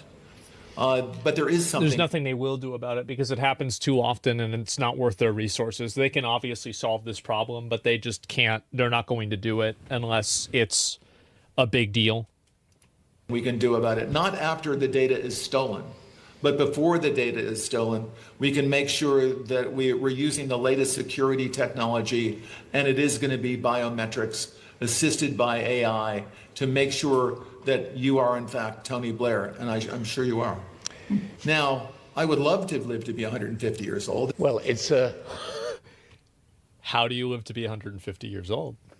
The exact thing that I was talking about. Because all of these guys think the same way. And honestly, like Larry Ellison, Peter Thiel, all of these people, they are incredibly intelligent, prudent people. None of them are stupid. So if you just think about this logically, you will come to the same conclusion. Yeah, you can say they're crazy, you can say they're evil, you can say they're wrong, but you can't say they're stupid. there's an amazing opportunity to reimagine the state, the way that government functions, and the service that it can provide for its citizens. All transhumanists? Yes, exactly. And yeah, it's a whole lot. Theo's ruthless business-wise? Well, a lot of people that are successful are. Of course, that's what happens. So if someone steals my fingerprint, they can log into my digital ID, then they can steal all my shit. Sounds secure. I don't think fingerprint is what's probably... I don't think fingerprint is the future. I think that that's the past. I think that fingerprints are too easy to... you know, like basically fake. And I think that they will probably use other biometric indicators. Like, for example, a lot of you guys have used the airport, right? And so you go and like you have your eyes scanned, right? Iris is the new fingerprint. Now, is iris going to be the future in 50 years? I would expect absolutely not. But at the current technology, it seems like people are using iris verification rather than fingerprint verification. And so, I mean, obviously, like, yeah, a lot of guitarists have no fingerprints. Oh, yeah, and there's other criminals that, you know, take their fingerprints off as well. And so, like, by burning them off or scraping them off, etc. So, yeah, I will probably be multi-spectrum. Yeah, definitely. Creating a black market for eyes. I mean, it would be pretty hard to do that, but I mean, everything is going to happen like that. But yes, this is pretty much what's happened. A lot of people are Jewish financing forced their way into TikTok, started to censor the Jewish emote. There it is. And so you see a lot of people talking about how, you know, it's being censored. Netanyahu said propaganda war on TikTok is the eighth front in Israel's expansionist war in the Middle East. Interesting timing after his best friend, Jewish billionaire Larry Ellison, bought TikTok in a deal brokered by Trump. They are not even hiding it now. No, they're not. They're just saying it straight out. So, yeah, that's how it goes. And I don't know what to say. I'm going to challenge the assertion. There have been, these people have been very poor long-term planning capabilities. They fail very hard at foreseeing undesired effects of their short-term planning. I think that's an abstract statement. You'd have to make a better example of that happening, because I would say somebody like Peter Thiel, I think that he bets on winners. I mean, he's friends with J.D. Vance. J.D. Vance is the fucking vice president. He's got Palantir. Palantir is plugged right into the FBI. I mean, like, what are we talking about? These guys are bad decision makers. I think they're really good decision makers. They're really fucking smart. Like, I mean, what are you talking about? Yeah, he made JD Vance, bro. I don't know if he made JD Vance. I think that's maybe a bit much to say, but I think obviously he was connected to him, of course. But yeah, that's my opinion. Bill Burr, Dave Chappelle, Kevin Hart, and a number of other comedians decided to go to the Middle East and perform in Saudi Arabia. So let's go ahead and watch the video. The video is titled Bill Burr Destroys His Reputation. Beyonce and Mariah Carey actually did private New Year's gigs. So this is Bill Burr speaking from a morning podcast in 2011. For $1 million, did New Year's gigs for Gaddafi's kids. Can you fucking believe that? How much... In my opinion, I mean, Gaddafi, I don't know if we really made the right decision killing him. I'm kind of the mindset that we didn't, if you want me to be honest. Fucking money do you need to make, you know? You're going to take a gig where you're going to go dance like a goddamn fucking clown for a mass murderer's kids? Oh, then you no. take that fucking France like a goddamn fucking clown for a mass murderer's kids. And then you take that fucking blood money and what he's done. You couldn't remember that he claimed he was behind the Pan Am bombings that killed fellow Americans. The fuck is wrong with you? The Royals loved the show. Everyone was happy. The people that were doing the festival were thrilled. And yeah, it was just this great positive thing. And I got to tell you, just to be a part of that was fucking amazing. And the comedians that I've been talking to just saying like, dude, you can feel it. They wanted it. So it was a mind-blowing experience. Definitely top 3 experiences I've ever had. All right. So here's my opinion on this. I don't have a problem with people like Kevin Hart going over there and even Dave Chappelle going over there. But Bill Burr is so woke, He's always putting his opinion out there on all kinds of stuff. He's so judgmental. And then for him to go and do this, especially after criticizing it in the past, I think that's the real problem. Like, I don't fault somebody for going out and working in Saudi Arabia. Sure, it's a job. That's work. It's money. It is what it is. But the problem is that if you want to be seen as a person with principles that is, you know, especially like whenever you literally said and criticized people for doing this exact thing, but doing that, it's so hypocritical that I think that really nobody should take Bill Burr's opinions on things seriously anymore. I think he's a really funny guy. I've always really liked Bill Burr, but I wouldn't be taking his political opinions that seriously anymore. Okay? Like, I wouldn't. Not that I did to begin with, but there were certain things that I agreed with. So the clip was in 2011. He might have changed his mind on it. Well, I think he did. I mean, he obviously changed his mind on it. But the question isn't if he did. The question is why he did, right? I mean, it's obviously the conversation. After years of Bill Burr trashing celebrities for taking blood money and railing against billionaires and ranting about wealth inequality, he decided to go to Saudi Arabia and accept money from the royal family, who are known for using modern slave labor, which he's being paid not to mention and help cover up. You know, when he got back, he only talked about how amazing Saudi Arabia was. So he went from saying billionaires need to be put down like rabid dogs. See, you should have never said this. There's no reason you should have said that. He did? Yeah. No, he was like all pro Luigi and everything like that. He was.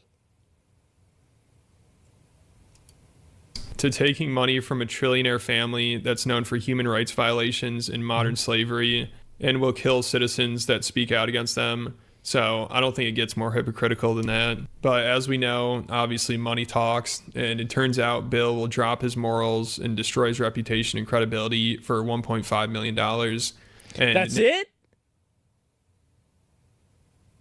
Bro, kids get paid more money to go and play Fortnite over there. They were going to pay Mizkif like $1 million. What the hell? Now he's just getting cooked for it. People are so pissed at him. That's it. And everyone doing the festival. Like, this has become a pretty big controversy, but out of everyone, Bill was definitely the most shocking for people. Yeah. I mean, I don't think anybody was that surprised to see Tom Segura and Andrew Schultz taking the gig. Sure. So Bill, he's taking the most shit for this. You know, that's because he's been the most outspoken and obnoxious with his politics recently. If he had just shut the fuck up, nobody would care. Nobody give a fuck about this. But it's the fact that he was going out there and saying all this shit, and then he turns around and does the exact opposite. Like, to me, like I've said many times, I would love to go to the Middle East, right? Like, I don't give a fuck about it, like slavery, kill journalists. Like, I hope they don't kill me, right? I mean, but I'd still want to go, sure. Like, I don't give a fuck about that. But the difference is that, like, I'm not trying to fucking put some kind of like put myself on like a moral pedestal. I think people hate that, bro. Like, they hate that so much. Because of how hard he was just trashing the ruling class not too long ago. Like, I don't know how you could go from saying billionaires need to be put down to taking money from the Saudi royal family unless... I wonder if they're billionaires. No, it's actually a question if they're billionaires or trillionaires.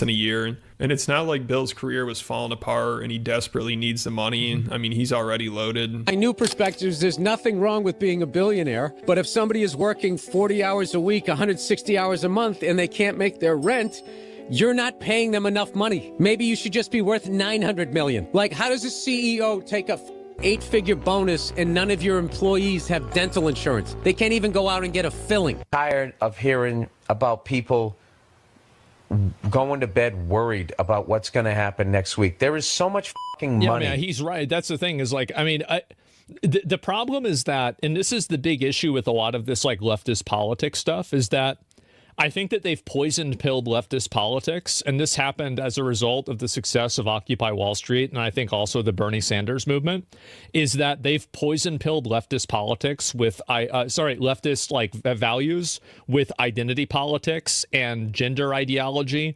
and violent anti rich people ideology, basically.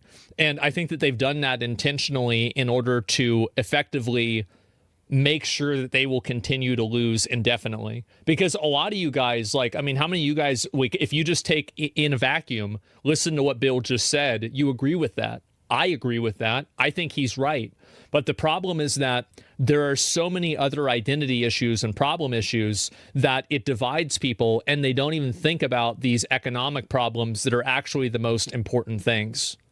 And I think that it's been an intentional poison pill to the Democratic Party that's been done from the top down as a result of them almost losing their power structure with movements like Occupy Wall Street and Bernie Sanders movement and presidential run in 2016.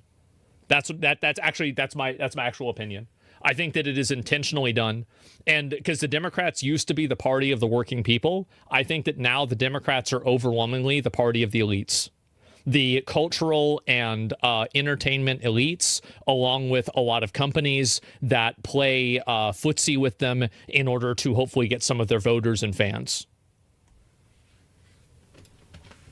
In this country, that's what I think it's and there's so much work being done, and if you work a full fucking week, at a job, you should be able to pay your fucking rent. You shouldn't have to go out and get a fucking job and still be struggling. It's bad for the country. At least these fucking billionaires, they need to be put down. Like fucking rabid dogs. They're like rabid with fucking greed. This is one thing that I really don't like it whenever people like Bill Burr say stuff like this, because I think it's very naive. Anybody who is a revolutionary and that actually hates the ruling class, you're on their list too. Do you really think that all of these rich Hollywood performers aren't on the list of people that they want to kill? It's insane. It's like he's thinking that he's one of the good guys. You're a multi-millionaire. You're not one of the good guys. What are you talking about? You're closer to the billionaires than you are to the people that are trying to get rid of them. Just going out and just dividing everybody. So I have a feeling we probably won't hear him talk like that anymore. I hope. And if he does, I bet he everyone's just going to clown on him. Yeah. There's no way people will take him seriously. I mean, he's just shameless, and he must have thought I do think it's definitely damaged his credibility in a big way. I don't think people will listen to him seriously anymore. People wouldn't have really paid attention to the festival, and it wouldn't have been that big of a deal because this is such a bad look. And it was kind of under the radar until a few weeks ago when other comedians started calling him out. And then this clip of Shane Gillis went viral where he was talking about how he's turned down multiple offers. And now this story has gotten a ton of attention and everyone's commenting on it. And people are really disappointed in Bill Burr especially. Everyone's like,